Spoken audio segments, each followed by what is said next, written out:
ayıbdır o nəvaziş. Kəsilibdi yaxınlara gediş gəliş. Gözəl günlərində görən harda qaldı? Sevgimizi kim tora saldı? Kim qaytarar o günləri deyin mənə? O duyğulu günlərimi verin mənə. Sevgi gəlir, nəğmə düşür ürəyimə, sevinç yaşı dolur gözlərimə. O günlərdən heç bir əsər də qalmayıb. Elə bil ötən günlər, elə bil ötən günlər bu dünyada olmayıb.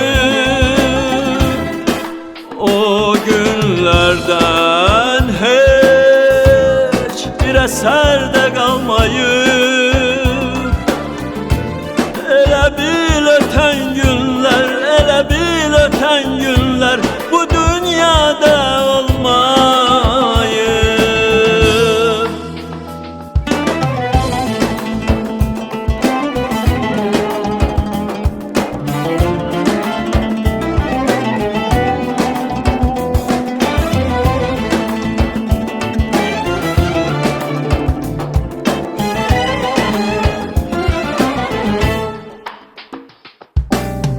O günləri arayıram, hey gəzirəm.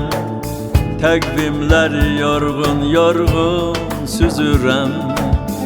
Gözəl günlərində görən harda qaldı?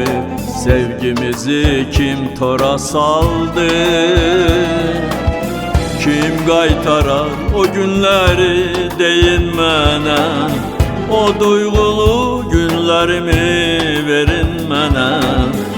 Sevgi gəlir, nəğmə düşür ürəyimə, sevinç yaşı dolur gözlərimə.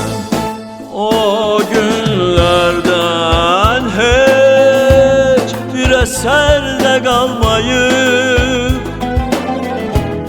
Elə bil ötən günlər, elə bil ötən günlər bu dünyada olmayıb. O günlərdən heç bir əsər də qalmayıb.